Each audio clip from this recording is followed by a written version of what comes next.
Tabir gelap kematian Sutrimo perlahan mulai disingkap.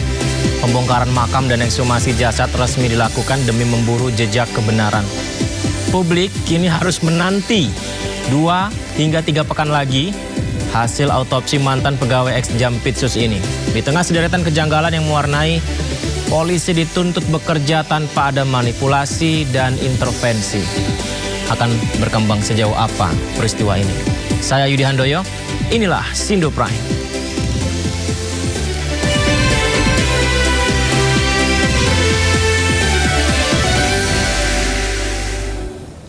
35 korban berhasil dievakuasi ke Pelabuhan Padang Bayi, Bali.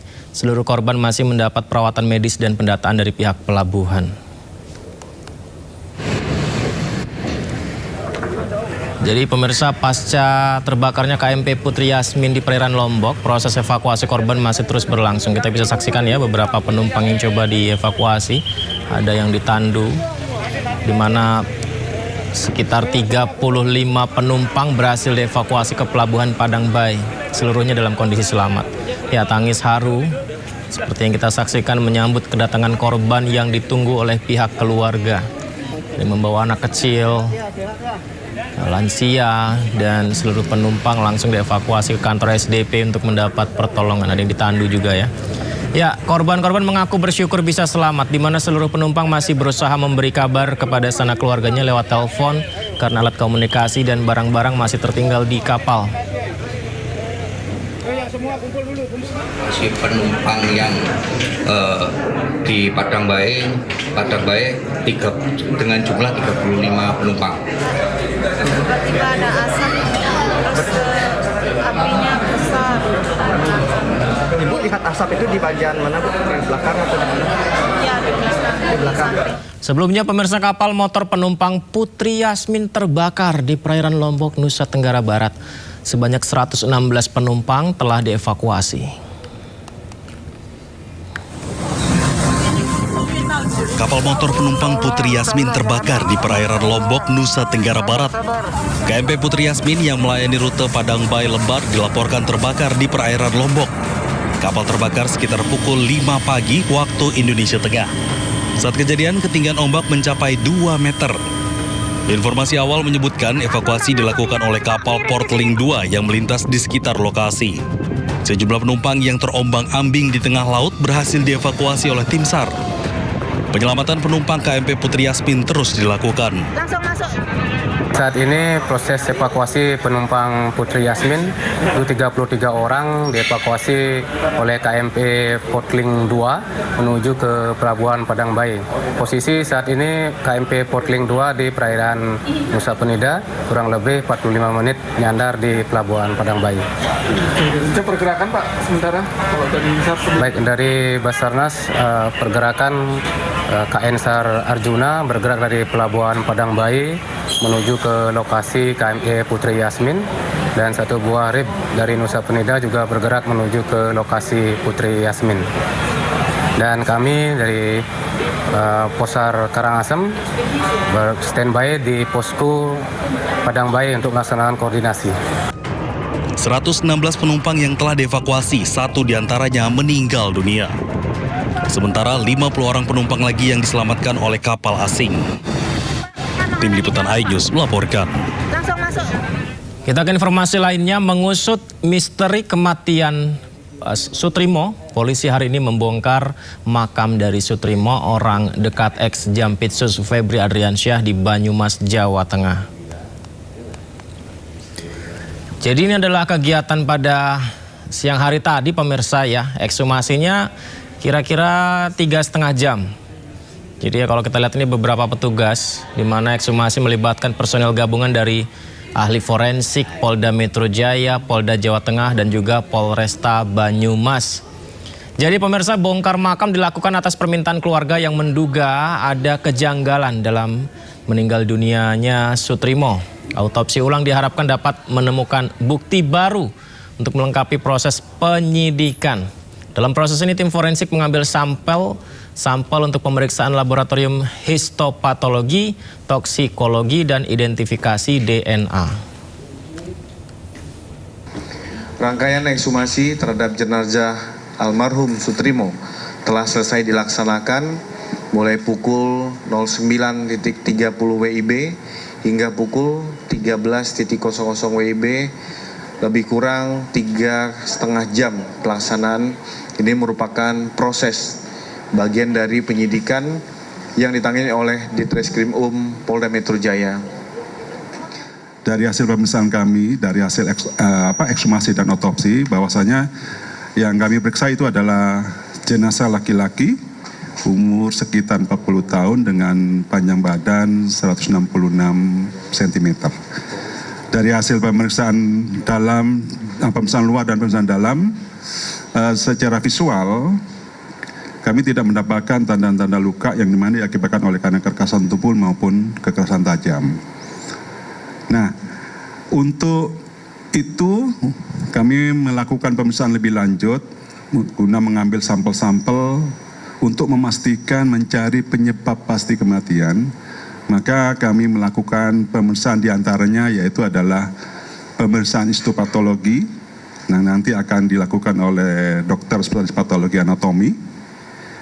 Pemeriksaan toksikologi, yaitu untuk mencari apakah adanya racun dan sebagainya. Nanti akan dilakukan oleh lapor ya, puslapor. Sedangkan yang terakhir, kami tetap mengupayakan untuk proses identifikasi dan juga untuk mencari penyebab kematian yang lebih lengkap, yaitu dengan pemeriksaan DNA. Sehingga sampai saat ini proses untuk finalisasi masih tetap berlangsung, menunggu sampai hasil dari pemeriksaan laboratorium tersebut, yaitu pemeriksaan histopatologi, pemeriksaan toksikologi, dan pemeriksaan DNA. Ya, pemirsa, selain melakukan ekshumasi terhadap jenazah Sutrimo, polisi juga memeriksa 8 orang saksi, di mana pemeriksaan saksi lanjutan ini untuk mendalami penyebab kematian Sutrimo yang dianggap janggal. Warahmatullahi wabarakatuh. Polisi hari ini membongkar makam Sutrimo Karumga ex Jampitsus Febri Adriansyah untuk melakukan ekshumasi. Polisi juga melakukan pemeriksaan lanjutan terhadap 8 orang saksi. Pemeriksaan meliputi saksi mata hingga pihak keluarga. Untuk mencari penyebab kematian yang rekan sekalian, untuk saksi kami sudah melakukan pemeriksaan terhadap 8 orang saksi, dan kami terus juga melakukan pemeriksaan atau pemanggilan terhadap saksi-saksi berdasarkan keterangan saksi yang sudah kami peroleh tersebut. Tadi ditanyakan apakah sudah ada tersangkanya. Inilah rekan-rekan sekalian, proses penyidikan ini dalam rangka menuju ke arah sana. Mudah-mudahan kami menemukan fakta hukum yang sesuai dengan fakta yang diperoleh nanti, apa yang menyebabkan kematian daripada yang bersangkutan. Kasus kematian Sutrimo Karumga ex Jampitsus Febri Adriansyah telah naik ke penyidikan. Polisi tegaskan pasal yang disangkakan adalah masuk ke pembunuhan berencana. Hampir 3 pekan sejak ditemukan tak sadarkan diri di halaman klinik Morden Kebayoran Baru, Jakarta Selatan, tabir kematian Sutrimo perlahan mulai disingkap, di mana pemirsa kasus tewasnya pria yang kuat dikaitkan sebagai mantan kepala urusan rumah tangga ex Jampitsus Febri Adriansyah itu kini resmi naik ke penyidikan. Direktorat Reserse Kriminal Umum Polda Metro Jaya menerima pelimpahan dari Polresta Banyumas mengatakan pasal yang dipersangkakan sebagaimana laporan polisi yang diterima adalah pasal pembunuhan atau pembunuhan berencana. Pasal yang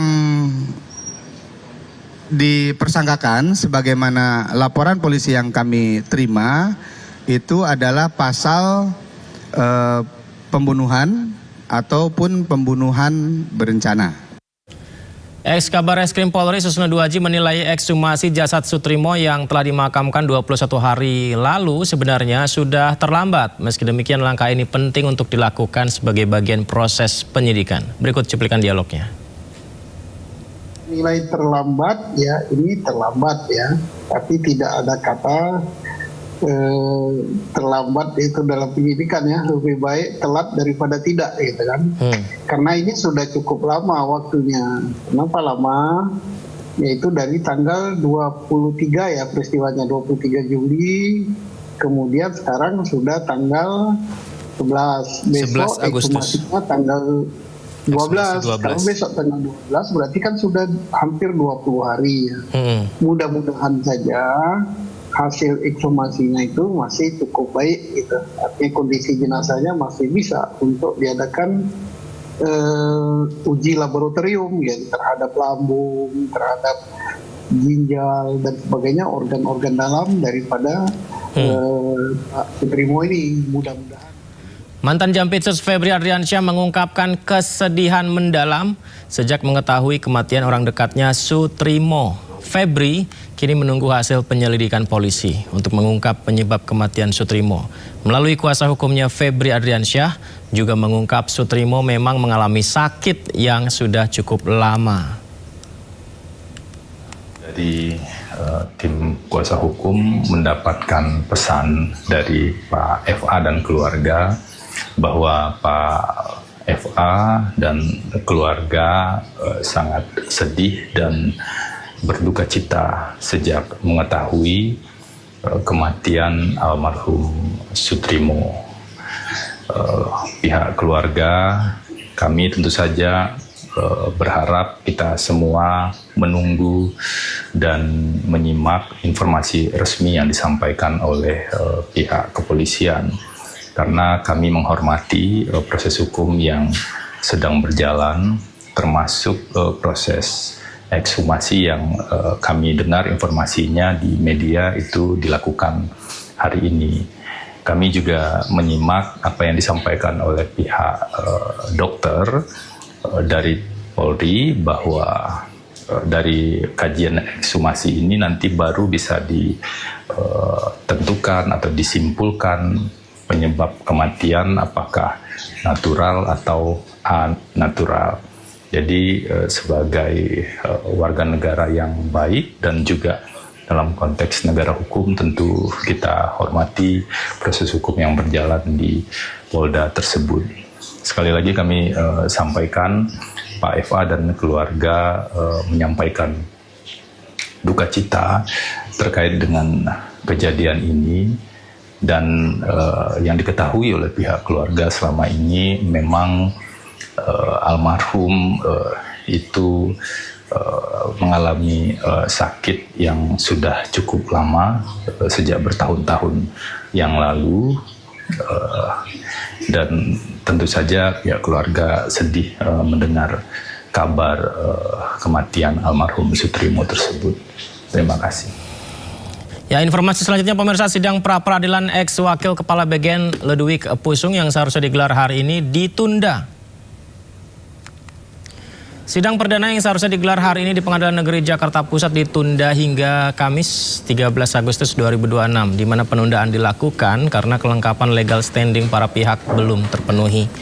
Permohonan pra-peradilan ini diajukan Ludwig untuk menguji sah atau tidaknya pelaksanaan upaya paksa penyitaan oleh Kejaksaan Agung dalam kasus dugaan korupsi tata kelola program MBG. Sementara itu, Kejaksaan Agung saat ini masih terus mengusut dugaan korupsi tata kelola MBG di BGN dan telah menetapkan 7 tersangka termasuk Ludwig. Ini untuk memberitahukan kepada masyarakat bahwa dia ditahan tanpa bukti apapun juga, itu aja. Ya, jadi sama ya. Tersangka dan penahanan.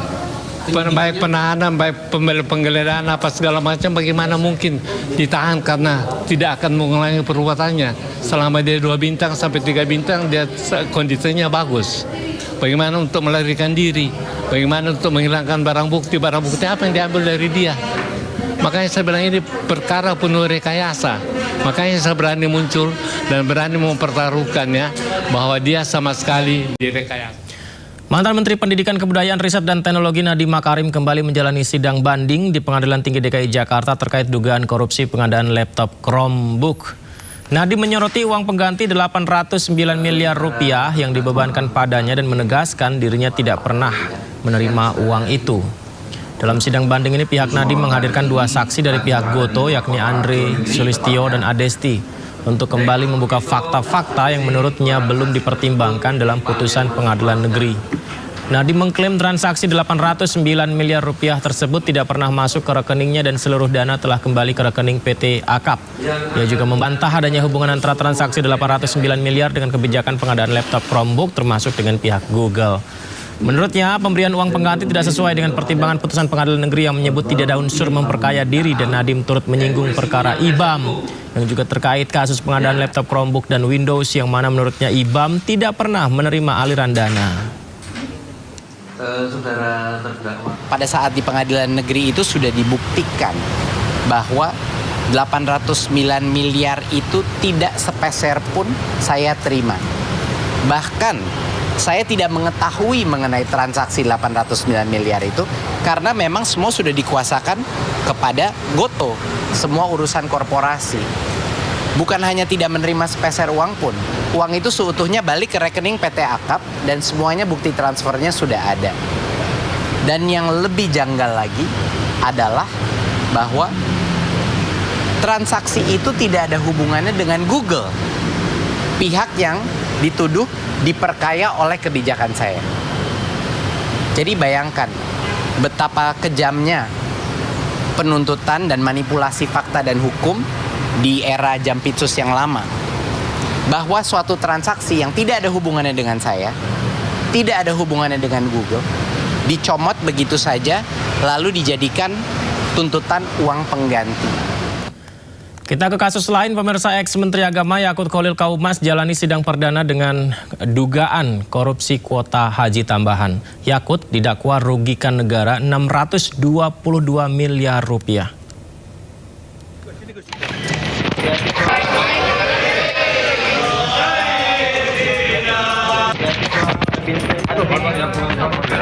Masuk ke ruang sidang pengadilan Tipikor Selasa siang, ex-Menteri Agama Yakut Kholil Kaumas disambut pendukungnya.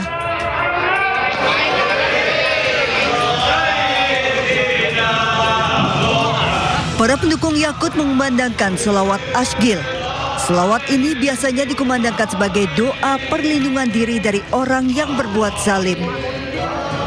Hari ini menjadi sidang perdana Yakut dalam kasus dugaan korupsi pengelolaan kuota haji tambahan periode 2023-2024. Jaksa mendakwa Yakut menerima $271.000 Amerika Serikat atau setara 4,8 miliar rupiah yang mengakibatkan kerugian negara 622 miliar rupiah. Kuasa hukum Yakut Dodi Abdul Qadir menyebut dakwaan jaksa tidak sesuai fakta. Nah ini juga tiba-tiba nggak jelas dikatakan bahwa Gus Yakut menerima 271.000. Nah, tidak ada penjelasan secara rinci bagaimana uang itu diperoleh, bagaimana menyerahkannya, di mana menyerahkannya. Jaksa menyebut Yakut bersama 3 terdakwa lainnya mengatur rasio kuota haji tambahan tidak sesuai aturan dan landasan kajian teknis untuk mengakomodir permintaan percepatan ibadah haji khusus yang disertai penerimaan fee percepatan dari jemaah. Dari Jakarta, Tim Liputan iNews melaporkan.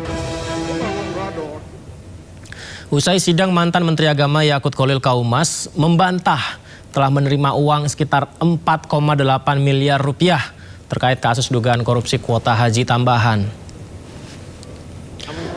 Menurut Yakut, dakwaan jaksa hanyalah asumsi belaka. Lantaran dirinya mengaku tidak pernah menerima uang 1 rupiah pun terkait kuota penambahan haji. Untuk bisa mengungkap kebenaran, Yakut meminta pihak-pihak yang berinisiatif serta menikmati keuntungan dari jual beli kuota haji dapat dihadirkan saja di persidangan. Rencananya sidang lanjutkan akan kembali digelar di Pengadilan Tipikor pada pekan depan. Yang menerima uang itu orang lain, tetapi yang didakwa saya dengan asumsi. Sekali lagi saya sampaikan, saya tidak pernah menerima 1 rupiah pun dari proses ini. Jadi yang menerima tadi sudah disebut siapa, dan ada yang disebutkan aliran ke saya, dan itu adalah asumsi. Ya mereka itu yang jual beli kuota, yang kemudian menerima fee dan seterusnya, itu yang harusnya dihadirkan di sini. Pemirsa, hari ini sidang perdana pra peradilan Tifauzia Tiasuma atau Dr. Tifa digelar di Pengadilan Negeri Jakarta Selatan.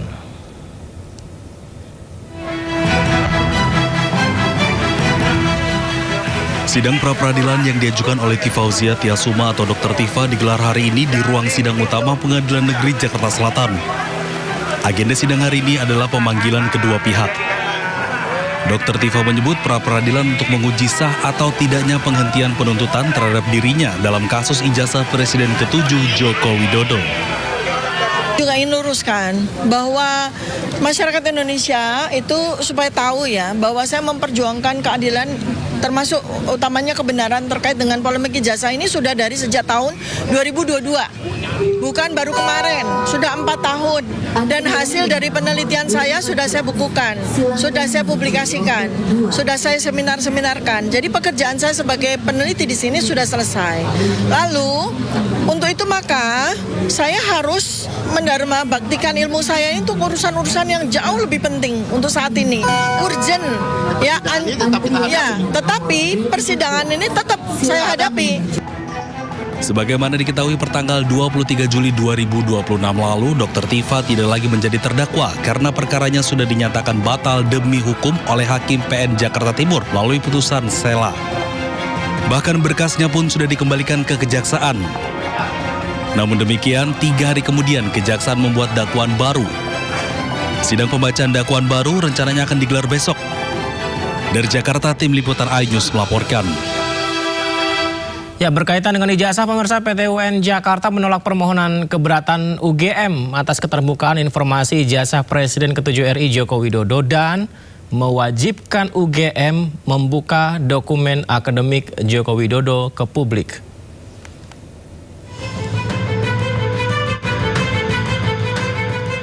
Pengadilan Tata Usaha Negara Jakarta menolak seluruh permohonan keberatan yang diajukan UGM terkait keterbukaan informasi ijazah mantan Presiden Joko Widodo. Hakim menolak dalih UGM yang mempermasalahkan batas waktu permohonan informasi serta alasan perlindungan data pribadi. Putusan ini menguatkan penetapan Komisi Informasi Publik yang mewajibkan UGM membuka dokumen akademik Jokowi ke publik. Kemenangan rakyat, kemenangan demokrasi. Salah satu unsur penting dalam demokrasi itu adalah keterbukaan. Keterbukaan itu merupakan hak asasi manusia, hak asasi warga. Ya. Warga ingin tahu seseorang yang diduga ijazahnya palsu atau dokumen terkait untuk kepentingan publik itu diduga tidak beres. Warga ingin tahu benar nggak sih? Kalau warga meminta kepada badan publik negara seperti UGM, itu harus dibuka. UGM tidak bisa menutup atau lembaga publik lainnya tidak bisa menutup. Selain menolak banding UGM, Majelis Hakim juga membebankan biaya perkara sebesar Rp648.500 kepada pihak UGM dan menegaskan hak masyarakat Indonesia untuk mengetahui riwayat pendidikan pejabat negara.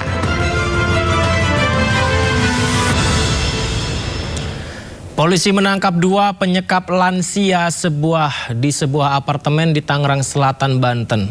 Dalam menjalankan aksinya, pelaku berdalih menjadi anggota KPK dan tahanan KPK.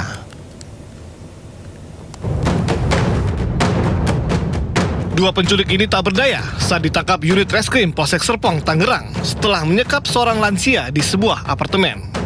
Saat dilakukan interogasi, keduanya melakukan penyekapan dan perampasan barang korban lantaran urusan bisnis demi keuntungan semata. Bahkan, guna melancarkan aksinya, kedua pelaku berdalih menjadi anggota KPK dan tahanan KPK. Menurut Kapolres Tangerang Selatan AKBP Boy Jumalolo, kedua pelaku merupakan kurir ekspedisi. Menurut polisi, kedua pelaku berhasil memeras korban hingga ratusan juta rupiah. Kesempatan ini saya sampaikan dalam menjalankan aksi, terduga pelaku A berperan dengan mengaku sebagai mantan tahanan KPK dan menyampaikan kepada korban bahwa dirinya memiliki aset pribadi yang telah disita oleh KPK senilai kurang lebih 3 miliar. Pelaku kemudian menyampaikan kepada korban bahwa aset tersebut bisa dicairkan namun membutuhkan biaya pengurusan sebesar 100 juta rupiah. Guna mempertanggungjawabkan perbuatannya, para pelaku dijerat dengan pasal berlapis dengan ancaman hukuman maksimal 9 tahun penjara. Dari Tangerang Selatan, Banten, Nunung Purnomo, iNews melaporkan. Informasi lain, pemirsa, Gubernur Jawa Barat Deddy Mulyadi siap menanggung biaya sekolah anak polisi korban tabrak lari di Kota Bandung. Seorang mahasiswa pelaku tabrak lari tersebut pun telah ditetapkan sebagai tersangka.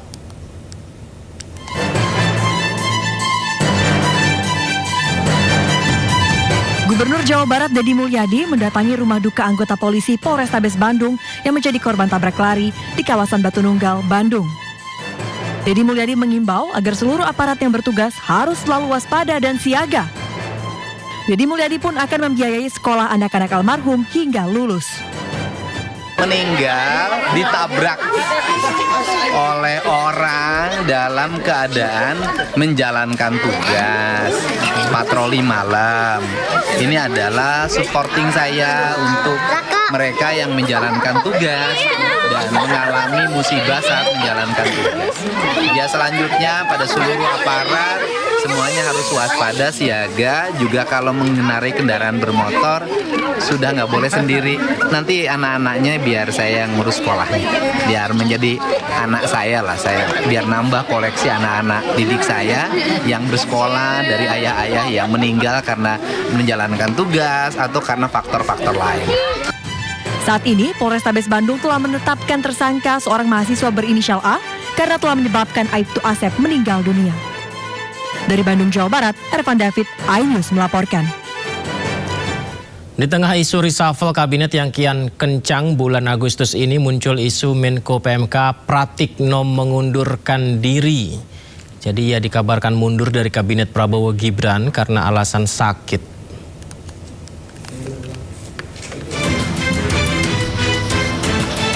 Jelang peringatan kemerdekaan RI, isu reshuffle kabinet Prabowo Gibran kian santer. Terbaru Menko PMK Pratikno dikabarkan mundur karena alasan sakit. Ditemui di Istana Negara, Mensesnek Prasetyo Hadi mengaku belum mendapatkan info soal pengunduran diri Pratikno.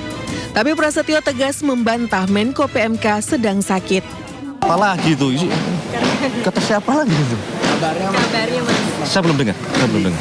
Kalau kondisinya sehat, yang saya tahu sehat. Yang saya tahu nggak ada kabar bahwa beliau sedang sakit. Selasa kemarin, Menko PMK terlihat memantau kebakaran kawasan Bromo. Di hadapan wartawan yang menemuinya, Menko PMK Pratikno membantah kabar ia mundur dari kabinet Prabowo Gibran. Selain itu, ia juga menepis kabar sedang sakit hingga tak bisa lagi mendukung program kerja pemerintah. Sebelumnya, Mensesnek Prasetyo Hadi sudah menepis ada reshuffle kabinet di bulan Agustus ini. Jikapun ada perombakan, ia menegaskan hanya menambal posisi wakil menteri yang telah pindah posisi atau dicopot karena persoalan hukum. Tim Liputan iNews melaporkan. Pemirsa, usut misteri kematian Sutrimo, polisi bongkar makam orang dekat ex-Jampitsus Febri Adriansyah. Akankah hasilnya bisa mengungkap tabir kematiannya yang tak biasa? Kita diskusikan usai jeda di Sindu Prime.